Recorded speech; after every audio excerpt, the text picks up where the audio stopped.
Happy Mom Truth Friday. Friday. It's a nice night to go on a date with your spouse. The one that you used to get crazy for. Date night. Here's the thing. If you read literature, Literature? it would say Aye. date night is one of the most important facets of your relationship. You need to take time outside the house, outside of the kids, to have a conversation so you can reconnect and really talk about things that are going on in your mind if you want your relationship to last. Hells no! First of all, not allowed to talk about your kids. What the am I talking about? I got nothing else on the go. I haven't talked to you in 10 years. I don't actually know if we can sit there and not talk about little Psycho at home. I honestly didn't even realize that you'd gone gray. I haven't even looked at you in that long. Honestly though, how about trying to find a babysitter? Never You one available. want to go on a date because it means that you most likely will get laid. I've got to find the babysitter so that you can get laid, so we can have a conversation, because date night is universal sex night. When we go on date night, I'm at a restaurant, I'm eating some heavy food, getting a little gassy, a little diarrhea, maybe I had too many cocktails. You're having cocktails because you're a tiny bit nervous that you may not have anything to talk about. You haven't drank in a long time. You haven't sat down in a long time. Whoops, I got chick hand. Yeah, and then I got diarrhea because we had cream in that sauce, that gnocchi. Now I don't feel well. All I want to do is go to bed. So you sit there and you start having a conversation. If I can't talk about my kids, And I can't talk about how much you annoys me. and you can't talk about budget because that's just going to end up in a fight. You're supposed to talk about hopes and dreams. That's when hopes and dreams were still available, you know? When there was still money in the tank, you could like plan a vacation. We wanted everything, wanted everything. But now hopes and dreams are like, I hope that you get a raise. But then if you say that, why are you putting all this pressure on me? I'm doing the best I can. Mama said, don't give up,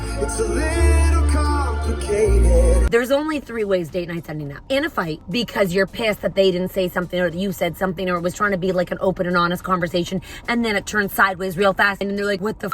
I thought this was date night, and you're like, actually, it's communication night and I'm letting you know how I feel because I'm drunk. Second, you end up calling your best friend. You want to come and have a drink with us? They're like, I thought we were on a date night. and you're like, I really have run out of things to say to you, honestly. I love you. And I'm sure we'll get back there. The third thing was you inevitably go for dinner. You have a great connection. They're like, yes. You get home, they go pee, you're out like a light, and they come in still pissed. Now, date night was just a wash because you're worse off than when you started. You should just stayed home. And we lost about $200 because we had to pay for a babysitter, have cocktails. And take an Uber. Was it worth it? No. Did we reconnect? No. Oh, but we did what the expert said we should do. Check. Had to have hopes of living.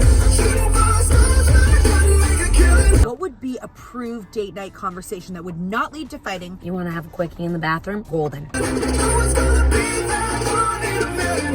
Always had hope. Never gonna happen. Zotly notly. We have a lot of fun on date night. Sure do. You and me. We do. Sometimes we bring the marks. Happy Mom Truth Friday. I mean, maybe date night works for you. Keep doing what you're doing. If You're it's probably working. just dating. Always had hope. Go book a date night. Let us know how it goes.